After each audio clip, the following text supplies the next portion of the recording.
Hi guys, this is Abhijit from Navesh Tutorials।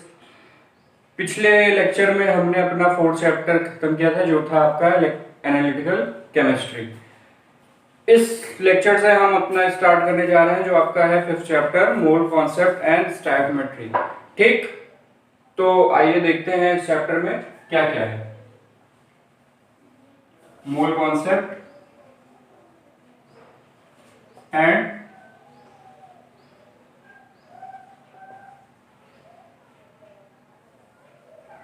Stoichiometry. ठीक, तो ये है। अब इसमें पहले टॉपिक की बात आती है जो आपका है द गैस लॉज। ठीक है, द गैस लॉज। उतना डिटेल इस चैप्टर में गैस लॉज के बारे में नहीं है जितना डिटेल आपको क्लास 9 में मिल चुका है। इसमें केवल ओवरव्यू आपको प्रोवाइड किया गया है।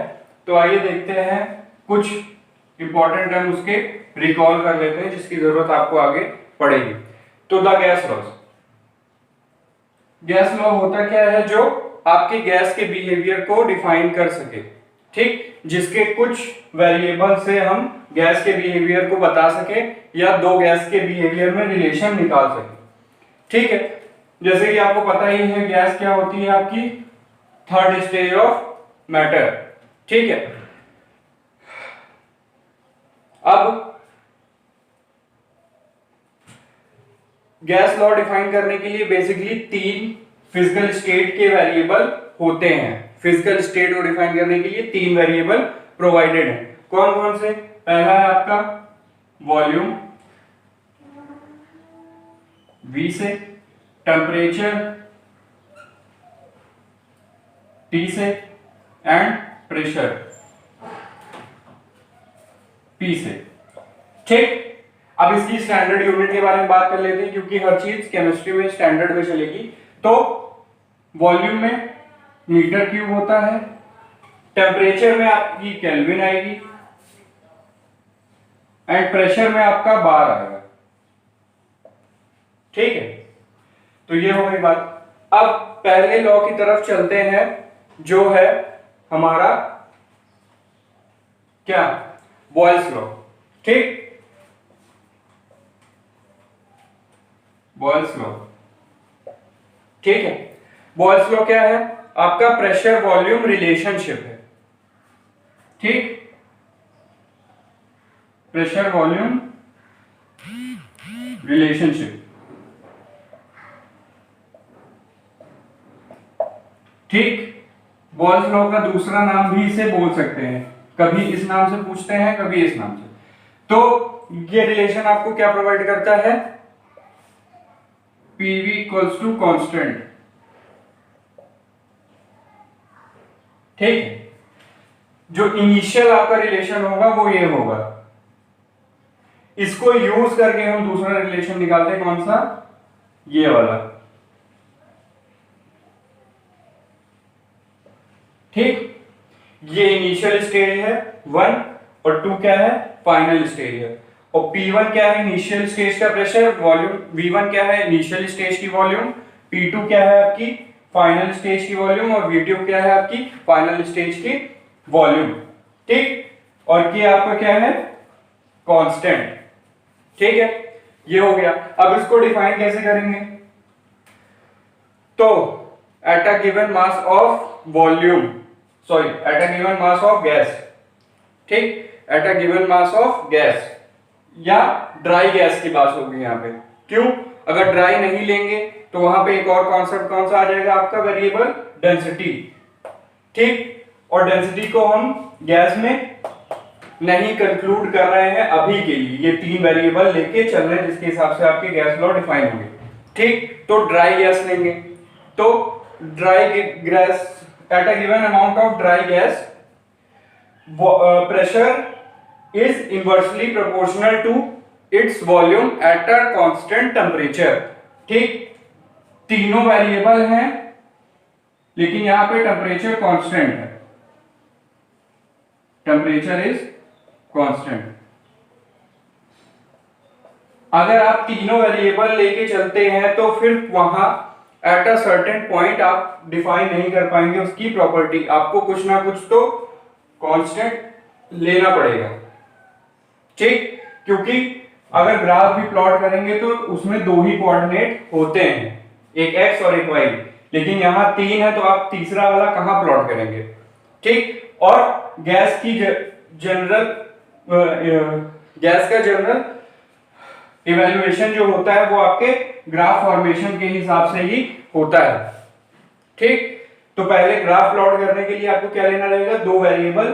तो बोल्ट्जमैन ने कौन से दो वेरिएबल लिए, P और V, ठीक। तो यहां से आपका एक रिलेशन निकल के आता है ये या फिर ये, ठीक। तो इसको आप याद रखेंगे, ठीक है। अब चार्ल्स लॉ की बात कर लेते हैं। तो आपका चार्ल्स लॉ देखते हैं।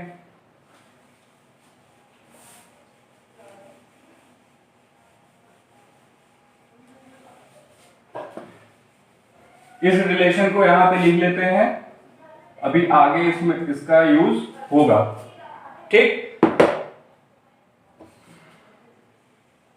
अब चार्ल्स लॉ की बात करते हैं।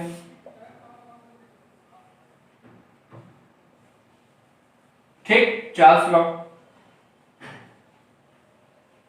जो है आपका टेम्परेचर वॉल्यूम रिलेशनशिप, ठीक। इन्होंने क्या प्रोवाइड किया रिलेशन आपको, V by T equals to constant, केवल इतना प्रोवाइड किया। के क्या है आपका, कांस्टेंट, ठीक। अब इसी रिलेशन को यूज करके आप इनिशियल और फाइनल में क्या निकालते हैं, रिलेशन, ठीक है। यहां पे भी क्या आपका कांस्टेंट है, ठीक। तो इसको अगर डिफाइन करना हो तो सिंपली वैसे डिफाइन कर सकते हैं, कैसे, at a given amount of dry gas, ठीक, volume is directly proportional to temperature, कैसे, ठीक, एट अ कांस्टेंट प्रेशर, ठीक है। लेकिन इसकी एक और डेफिनेशन है, वो कौन सी है, द प्रेशर रिमेनिंग कांस्टेंट, ठीक। यहां पे क्या है, pressure, if pressure remaining constant then the amount of increase और decrease in volume is 1/273 part of a 1 degree Celsius increase और डिक्रीज, यानी एक डिग्री सेल्सियस इंक्रीज और डिक्रीज होगा तो वॉल्यूम में कितना चेंज आएगा, 1/273। वो कैसे, वॉल्यूम क्या है, 1 मीटर क्यूब है, ठीक, स्टैंडर्ड वैल्यू ले रहा है तो 1 मीटर क्यूब, लेकिन टेम्परेचर अगर 1 डिग्री सेल्सियस लेते हैं तो वो कितना होता है, 273 केल्विन के बराबर, ठीक। तो सेकेंड डिफिनीशन आपकी ये हो जाएगी, ठीक है। फिर एक और बात, ये आपकी एक्यूरेट वैल्यू केल्विन की नहीं है, ठीक। अगर एग्जैक्ट वैल्यू की बात करें वो कितनी होती है आपकी, 273.1513, ठीक।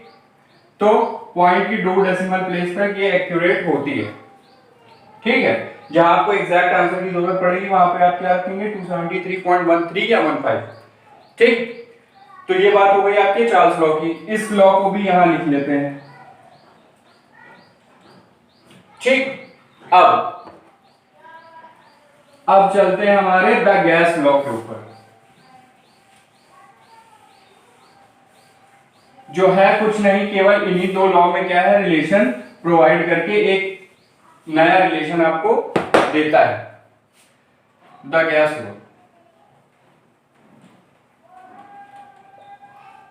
ठीक। अब पहला देखते हैं the from Boyle's law,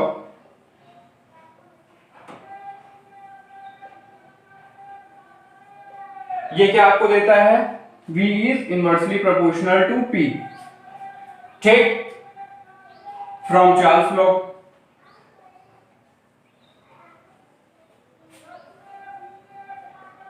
V is directly proportional to T. अगर आप इन दोनों को कंबाइन करना चाहें, क्यों, एक दोनों के लेफ्ट तरफ आपने क्या ले लिया है, वॉल्यूम।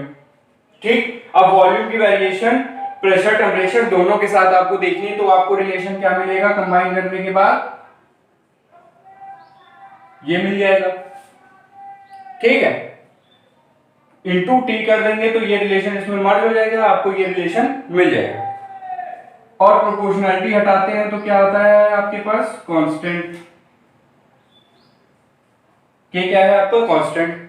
ठीक, अब पी को इधर भेज दें, टी को नीचे भेज दें, यानी सारे वेरिएबल एक तरफ, कांस्टेंट एक तरफ। ठीक है,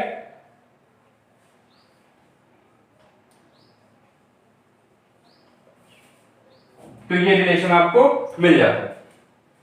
ठीक, जैसे उसमें आप रिलेशन निकालते थे, इसमें भी आप रिलेशन निकालेंगे कैसे, P1 V1 by T1 equals to P2 V2 by T2, ये आपका रिलेशन हो जाएगा। तो हमने क्या देखा, ये रिलेशन हमने फाइंड आउट कर लिया। अब इसमें भी क्या होगा, इक्वल्स टू K कांस्टेंट। ठीक है, तो सारी इक्वेशन हमने देखी, तो पहले आपको क्या मिला था, PV इक्वल्स टू कांस्टेंट, जो आपका बॉयल्स लॉ था। फिर आपको क्या मिला था, V by T equals to constant, जो आपका चार्ल्स लॉ था। फिर इन दोनों को कंबाइन करके आपको क्या मिला, द गैस लॉ।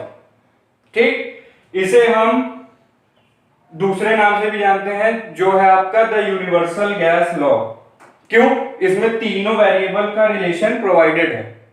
ठीक है, उनकी variation according to their volume. ठीक, इसे द यूनिवर्सल गैस लॉ भी बोलते हैं। ठीक है, अब गैस लॉ के बारे में बात हो गई, तो अब कुछ टर्म्स के बारे में बात कर लेते हैं हमारे, जो है आपके एनटीपी एंड एसटीपी। ठीक, तो पहले एनटीपी के बारे में बात कर लेते हैं। तो एनटीपी क्या होता है आपका, normal temperature and pressure. Normal temperature and pressure. Normal क्यों, ये क्या होते हैं जनरली रूम टेम्परेचर, जो आपके ऑटोमेटिकली क्या होते हैं, मेंटेन्ड होते हैं। किसी भी अगर एवरेज लिया जाए तो आपका नॉर्मल टेम्परेचर प्रेशर मिल जाता है। अगर सुबह से शाम तक के टेम्परेचर प्रेशर को मेजर किया जाए, उनका एवरेज लिया जाए, तो वो आपका होता है क्या, नॉर्मल टेम्परेचर एंड प्रेशर। ठीक, एवरेज ले लेंगे तो क्या रहेगा कि उस पॉइंट के ऊपर और नीचे वेरिएशन हुई है, लेकिन वो पॉइंट अचीव हुआ है। ठीक, तो ये होगा आपका नॉर्मल टेम्परेचर एंड प्रेशर। अब इसमें टेम्परेचर की वैल्यू कितनी होती है, वो आपकी होती है 20 डिग्री सेल्सियस। ठीक, प्रेशर की वैल्यू कितनी होती है, 1 बार। ठीक, लेकिन न्यूमेरिकल में आप 20 डिग्री सेल्सियस नहीं रखेंगे, इसको कन्वर्ट करेंगे 273 ऐड करके, तो क्या होगा आपका, एग्जैक्ट होगा आपका 273.13 केल्विन। ठीक, मैंने 15 लिया है, 13 लिया है, आप 1513 ले सकते हैं। ठीक, फिर 1 बार, इसको कन्वर्ट करेंगे किसमें, फोर्स प्रेशर वाले फॉर्मूले, फोर्स अपॉन एरिया, यानी न्यूटन पर मीटर स्क्वायर में। ठीक, तो कैलकुलेशन आपकी इजी हो जाएगी। तो यहां पे क्या होगा,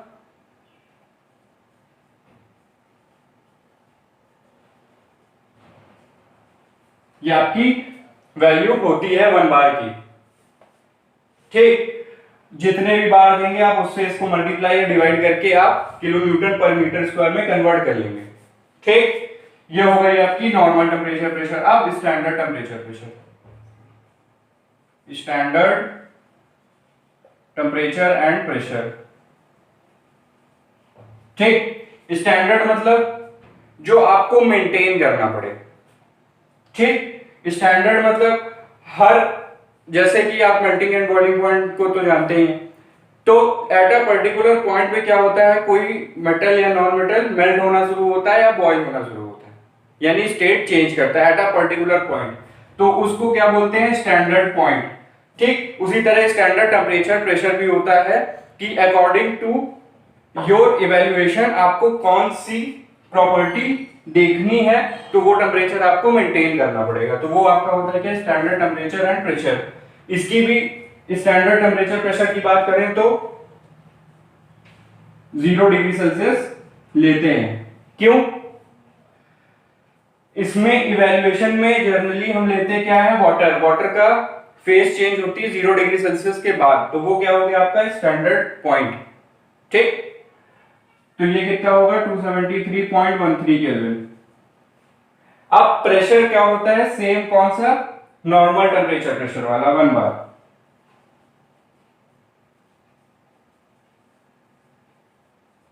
यस, क्यों होता है, जैसे कि हम पीछे पढ़ते हुए चले आ रहे हैं कि एक चीज हमको क्या रखनी पड़ेगी, कांस्टेंट। ठीक, तो एक तरह से देखा जाए तो वॉल्यूम तो आपकी कांस्टेंट है नहीं, वो तो वेरिएबल है। तो आपको एक चीज कांस्टेंट रखनी पड़ेगी, वो क्या होगा, प्रेशर। और जनरली 1 बार प्रेशर ही मेंटेन करते हैं या फिर रूम में होता है। ठीक, अब क्या है आपका केल्विन स्केल।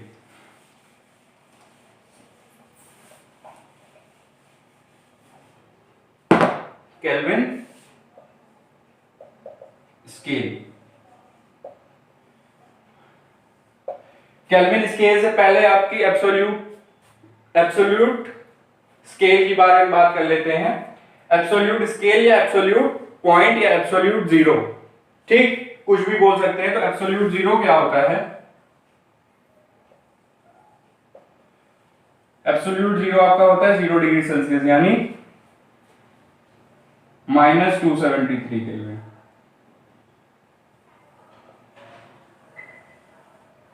ठीक, माइनस नहीं प्लस होगा ना, ठीक, +273 केल्विन। अब केल्विन स्केल क्या होती है, जो आपकी एब्सोल्यूट जीरो से स्टार्ट होती है, जो टेम्परेचर स्केल, उसको आप केल्विन स्केल बोलते हैं। ठीक, जो आपकी एब्सोल्यूट जीरो से टेम्परेचर स्केल स्टार्ट हो, वो कौन सी स्केल होगी आपकी, केल्विन स्केल। ठीक है, अब बढ़ते हैं एक और लॉ की तरफ, जो है आपका Gibbs law of combining volumes. ठीक, कंबाइनिंग वॉल्यूम्स, ये किसने दिया था, गिब्स ने। इन्हीं के नाम पे इस लॉ का नाम पड़ा। ठीक, अब ये मिला किस सन में था आपको, 1805 में। ठीक है, ये लॉ क्या बताता है, व्हेन गैस रिएक्ट, ठीक, दे, जैसे पहले एग्जांपल की बात कर लेते हैं फिर डिफिनेशन की बात करते हैं। जैसे आपने देखा होगा वाटर फॉर्मेशन होता है, तो उसमें क्या होता है H2O, अगर इसको बैलेंस करते हैं तो क्या होता है 2H2O2 2H2। ठीक, तो इसमें क्या होता है, ऑक्सीजन कितने हैं, 1। ठीक, अगर मॉलिक्यूल के हिसाब से देखा जाए तो ऑक्सीजन कितना है, 1 मॉलिक्यूल।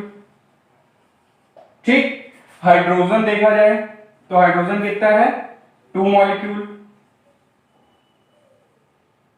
और वाटर कितना है, 2 मॉलिक्यूल। तो आप रिएक्टेंट का अगर रेशियो लेंगे, ठीक, तो ये कितना है 2:1। ठीक, अगर आपको वाटर बनाना है तो आपको हाइड्रोजन और ऑक्सीजन का रेशियो कितना रखना पड़ेगा, 2:1। अगर इसमें चेंज हुआ तो आपको वाटर चाहिए वो आपको मिल नहीं पाएगा। ठीक, तो इस रेशियो का बहुत बड़ा इंपॉर्टेंट होता है केमिस्ट्री में। ठीक है, तो ये क्या होते हैं कि स्टैंडर्ड रेशियो में जब कंबाइन होते हैं तो आपको पर्टिकुलर प्रोडक्ट प्रोवाइड करते हैं। ठीक, और हर रिएक्शन में हर रिएक्टेंट के कुछ रेशियो होते हैं। ठीक, तो गिब्स ने क्या किया, पहले तो इसको एनालाइज किया, फिर रेशियो फाइंड आउट किया, फिर अलग अलग गैस के साथ इन्होंने क्या किया, उसके रेशियो को फाइंड आउट करके उसकी एनालिसिस करी और एक जर्नल रिजल्ट दिया। वो क्या था, when two gases are react, they give at a same ratio, ठीक, जब सेम रेशियो में रिएक्ट करेंगी तो सिमिलर अमाउंट ऑफ प्रोडक्ट आपको प्रोवाइड करेंगी, ठीक है। अब देखते हैं इसमें कुछ और एग्जांपल, जैसे HCl का ले लेते हैं, H2 प्लस Cl2, ये क्या होगा 2HCl, ठीक। और कौन सा है आपका, कार्बन डाइऑक्साइड है CO2, ठीक। तो 2CO plus O2 gives 2CO2, ये आपकी कार्बन मोनोऑक्साइड है, ठीक। एक और एग्जांपल ले लेते हैं अमोनिया का,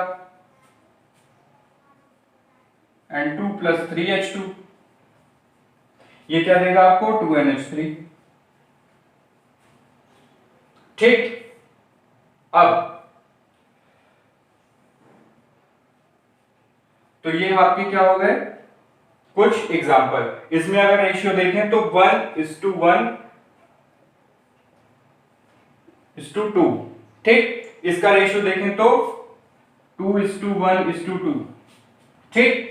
इसका रेशियो देखें तो 1:3:2, ठीक। तो ये रेशियो कौन से होते हैं, जब आपकी रिएक्शन बैलेंस्ड होती है, ठीक। जब तक बैलेंस नहीं होगी तब तक आप रेशियो फाइंड आउट नहीं कर सकते एग्जैक्ट रेशियो क्या होगा, ठीक। तो यहां पे बहुत बड़ा रोल किसका आता है, बैलेंसिंग का, ठीक। रिएक्शन को बैलेंस करेंगे तो आपको रेशियो फाइंड आउट हो जाएगा। अब एक एग्जांपल लेते हैं, उससे समझने की कोशिश करते हैं कि इससे कैसे क्वेश्चन बनते हैं, ठीक। तो मान लीजिए एक क्वेश्चन मिला आपको, what amount of oxygen is required to burn acetylene, 200 ml of acetylene. Acetylene क्या होती है आपकी C2H2, ठीक। ऑक्सीजन का अमाउंट पूछा है, और क्या पूछा है, what amount of CO2 is formed, ठीक। यानी CO2 भी पूछी है, कितनी बन रही है। तो पहले तो रिएक्शन लिख लेते हैं, C2H2 plus O2 gives CO2 plus क्या बनेगा आपका H2O, ठीक। H2O भी बनेगा। अब इसको बैलेंस करते हैं, ठीक। पहले पकड़ते हैं ऑक्सीजन को, पहले छोड़ देते हैं, पहले पकड़ते हैं कौन से, ऑक्सीजन के अलावा और हाइड्रोजन के अलावा हमारे पास कौन सा एलिमेंट है, उसको बैलेंस कर लेंगे तो लगभग हाइड्रोजन ऑक्सीजन बैलेंस हो जाता है, ठीक। तो यहां पे देखते हैं कार्बन 2 है, यहां पे कार्बन 1 है, ठीक। तो कार्बन को बैलेंस कर दिया, ये हो गया आपका कार्बन, ठीक। अब हाइड्रोजन की बात करते हैं तो यहाँ हाइड्रोजन 2 है, यहाँ हाइड्रोजन 2 है, ठीक। अब ऑक्सीजन की बात करते हैं, ऑक्सीजन कितना है 2 है, और यहाँ पे कितना है 1 है, यानी यहाँ पे कितना है 2 × 2 4 और एक 1 5, और यहाँ पे कितना है केवल 2। अब सिंपलेस्ट होल नंबर से मल्टीप्लाई करना होता है, ठीक। तो ये कर दिया, ये कर दिया, और ये कर दिया, और ये कर दिया, ठीक। पहले कार्बन को बैलेंस कर लिया, फिर हमने देखा ऑक्सीजन कितना इधर प्रेजेंट है, ठीक।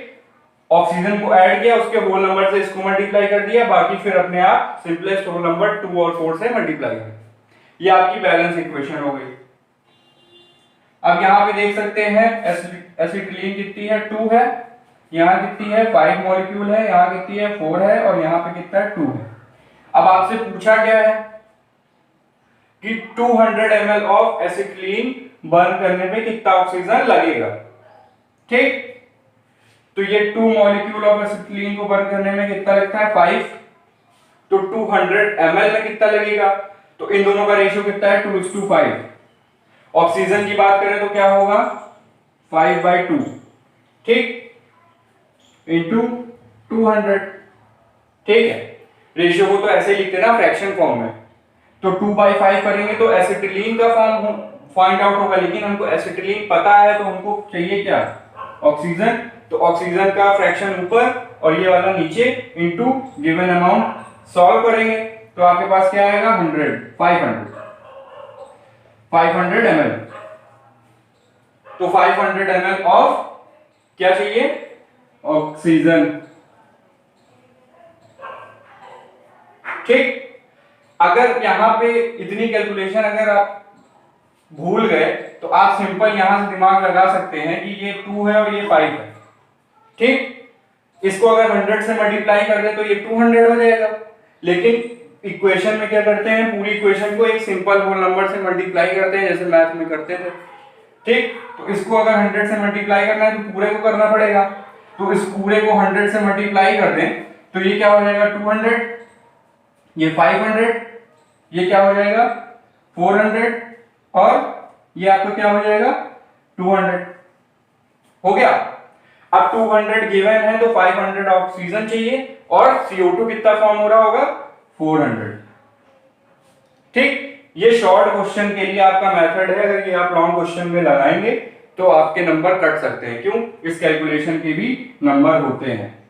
अगर शॉर्ट आंसर क्वेश्चन में आता है तो टाइम ना वेस्ट करते हुए आप सिंपल सा ये लॉजिक लगाएं, simple whole number find out करें जिसमें कन्वर्ट करना, जैसे ये 200 था, मान लीजिए अगर 300 होता और ये 2 होता तब आप फ्रैक्शन फाइंड आउट करते, फिर उस पूरे फ्रैक्शन से मल्टीप्लाई कर देते।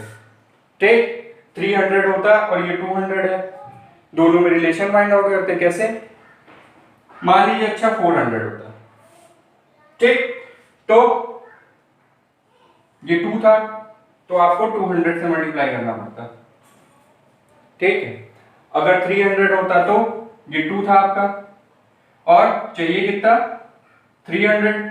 ठीक, 150 से मल्टीप्लाई कर देते, 150 पूरी इक्वेशन को। ठीक, तो आप करते क्या है, जो गिवन अमाउंट है आपको और उसका रेशियो जो होता है उसको आप कन्वर्ट करने की कोशिश करते हैं, किसमें, जो आपका गिवन अमाउंट है, रेशियो को अमाउंट में कन्वर्ट करने की कोशिश करते हैं, सिंपल मैथ लगाते हैं। ठीक, तो ये आपका शॉर्ट मेथड हो गया क्वेश्चन सॉल्व करने का। इस तरह आपके एग्जांपल दिए हुए हैं, उस एग्जांपल को सॉल्व करिए। कोई दिक्कत हो तो कमेंट सेक्शन में या व्हाट्सएप करके आप पूछ सकते हैं। ठीक, तो इस तरह के क्वेश्चन आपके बनते हैं इस लॉ से। ठीक, और जो आपके पिछले लॉ थे उससे क्वेश्चन कैसे बनते हैं आपके, टेम्परेचर दे देगा, प्रेशर दे देगा, वॉल्यूम पूछ लेगा, ठीक, कांस्टेंट की वैल्यू प्रोवाइड कर देगा, क्योंकि हर गैस के लिए कांस्टेंट अलग अलग होते हैं। ठीक, अब चलते हैं हमारे एवोगैड्रो लॉ की तरफ।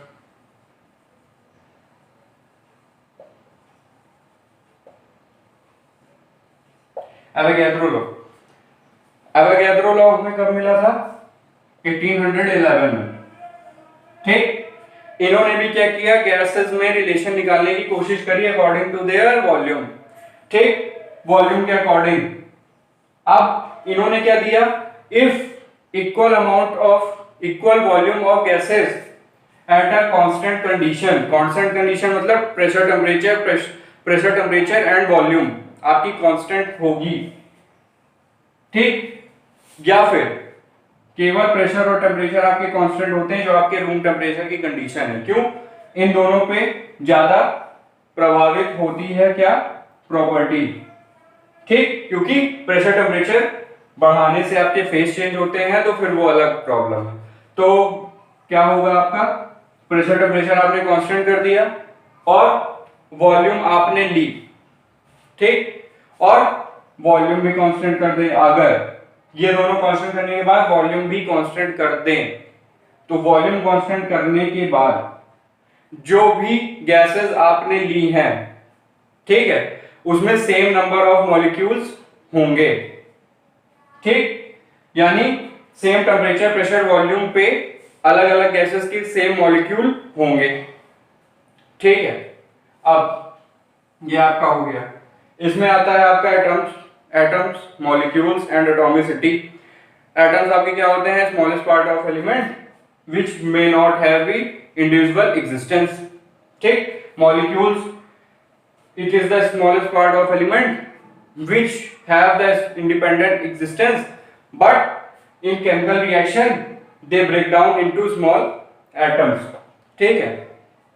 और एटॉमिसिटी क्या होती है? The number of atoms present in a molecule, यानी H2, ये 2 क्या है? एटॉमिसिटी, ठीक। अब इसमें कौन से आते हैं? मोनोएटॉमिक, डायएटॉमिक, ट्राइएटॉमिक और टेट्राएटॉमिक और ऑक्टाएटॉमिक। तो पहले मोनोएटॉमिक देखते हैं। तो मोनोएटॉमिक में क्या होता है आपके, जिसमें एक एटम ही फाइंड आउट हो, जिसकी एटॉमिसिटी 1 हो, एटॉमिसिटी 1 हो। तो ऐसे कौन से एलिमेंट है आपके? आपके हैं आप जीरो ग्रुप वाले एलिमेंट, जीरो ग्रुप, ठीक।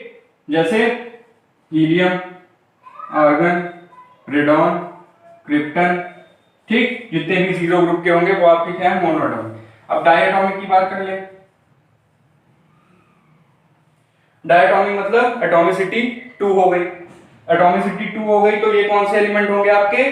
फर्स्ट ग्रुप वाले या 17 ग्रुप वाले एलिमेंट्स, जैसे H2, Cl2, F2, ठीक।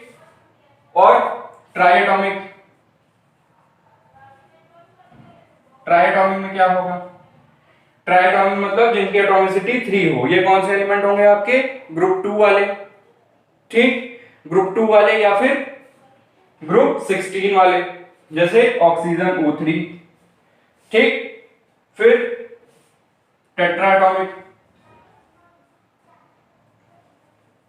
टेट्राएटॉमिक मतलब एटॉमिसिटी जिसकी 4 होगी, 4 जैसे आपके ग्रुप 15 वाले, ठीक, ग्रुप 15 वाले। और आपके इधर ग्रुप 15 वाले और इधर आएंगे तो आप जनरली ग्रुप 15 वाले ही होते हैं ट्राइएटॉमिक, सॉरी टेट्राएटॉमिक, जैसे P4 फास्फोरस। ऑक्टाएटॉमिक में केवल एक एलिमेंट होता है सेमीकंडक्टर, जो होता है आपका सिलिकॉन, ठीक। आपको पीरियोडिक टेबल में भी उसका स्ट्रक्चर बताया था, केमिकल में, केमिकल बॉन्डिंग में बताया था, क्राउन शेप स्ट्रक्चर होता है S8, ठीक। वो कौन सा होता है? ऑक्टाएटॉमिक, S8, ठीक, क्राउन शेप स्ट्रक्चर। तो ये हो गए आपके कौन से? एटॉमिसिटी के हिसाब से अलग अलग एलिमेंट्स, ठीक। अब एवोगैड्रो लॉ पे कैसे क्वेश्चन बनते हैं वो भी देख लेते हैं।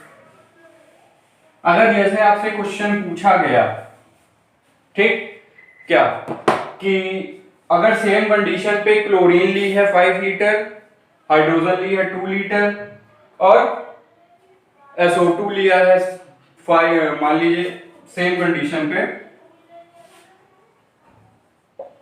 सेम कंडीशन पे H2 ली है आपने 5 लीटर, O2 ली है आपने 3 लीटर, ठीक, और SO2 ली है आपने 6 लीटर,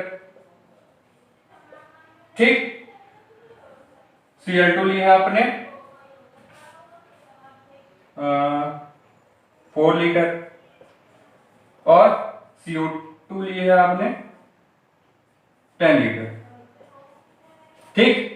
तो पहले तो आप ये क्वेश्चन पढ़ेंगे और ये चीज आपको क्वेश्चन के लास्ट में दी होगी, और क्वेश्चन पूछा होगा कि किसमें सबसे ज्यादा मॉलिक्यूल फाइंड आउट होंगे, सबसे ज्यादा मॉलिक्यूल किसके पास होंगे, ठीक। और एक क्वेश्चन और भी हो सकता है कि मिनिमम किसके पास होंगे, ठीक। तो आपको वहां पे और रीजन भी देना होगा। तो आप क्या करेंगे? पहले तो एवोगैड्रो लॉ की क्या लिखेंगे? स्टेटमेंट, ठीक। उसके बाद ये तो आपको पता ही है कि सेम कंडीशन पे होगा तो मॉलिक्यूल कितने होते हैं? बराबर। और ग्रेटर पूछा है तो मतलब जिसके लीटर ज्यादा होंगे उसके मॉलिक्यूल ज्यादा होंगे, ठीक। क्योंकि अगर सबकी वॉल्यूम कांस्टेंट कर दें और सेम कंडीशन दी हुई है तो क्या हो जाएगा? सबके मॉलिक्यूल बराबर। तो डिफरेंस कहां आ रहा है? उसकी वॉल्यूम में, ठीक। तो सबसे ज्यादा किसके होंगे? जिसके सबसे ज्यादा वॉल्यूम ली गई होगी। सबसे ज्यादा वॉल्यूम किसकी है? आपकी, ये 10 लीटर, ठीक। तो सबसे ज्यादा में आप 10 लीटर लिख देंगे। मिनिमम पूछा होगा तो मिनिमम कब होगी? जब आपकी वॉल्यूम सबसे कम होगी, तो मॉलिक्यूल के नंबर भी क्या हो जाएंगे? कम, ठीक, तो सबसे कम वॉल्यूम किसकी है, O2 की, कितनी, 3 लीटर। तो सबसे कम नंबर ऑफ मॉलिक्यूल किसके होंगे, ऑक्सीजन के। ठीक, एक और क्वेश्चन अगर बन जाता है कि सेम कंडीशन पे अगर CO2 Y मॉलिक्यूल है, Y मॉलिक्यूल, और सेम ही कंडीशन पे आपका CO2 ले लिया आपने, CO2 आपको गिवन है Y मॉलिक्यूल, और सेम कंडीशन पे आपको SO2 दिया हुआ है कितना, 25 मॉलिक्यूल। ठीक, अगर कुछ प्रीफिक्स होगा, जैसे यहां 1 है, यहां पे 2 हो गया, ठीक, तो सेम कंडीशन गिवन है, 2 तो SO2 कितने हैं, 25 मॉलिक्यूल 2 लीटर पे, और 1 CO2 में क्या होगा, Y मॉलिक्यूल है, तो इन दोनों में पहले रेशियो कितना है, 1/2 का, इन दोनों में क्या है, Y/25 का। तो Y की वैल्यू आप क्रॉस मल्टीप्लाई से निकाल सकते हैं, कितना हो जाएगा, 25/2 इक्वल्स टू Y, यानी 12.5 मॉलिक्यूल। ठीक, तो सिंपल मैथमेटिक्स कौन सी लगानी है, रेशियो वाली। इस लॉ में रेशियो वाली मैथमेटिक्स लगती है। ठीक, तो इस तरह आपका ये एवोगैड्रो लॉ खत्म होता है। तो ये आपका एवोगैड्रो लॉ हो गया, सिंपल रेशियो है इसमें। तो इसके साथ हम अपनी पहली यूनिट फिनिश करते हैं। अगले लेक्चर में हम नेक्स्ट यूनिट कंटिन्यू करेंगे। तो इसके क्वेश्चन आप प्रैक्टिस करिए, और डाउट हो तो कमेंट सेक्शन में या व्हाट्सएप करके आप पूछ सकते हैं। Thank you.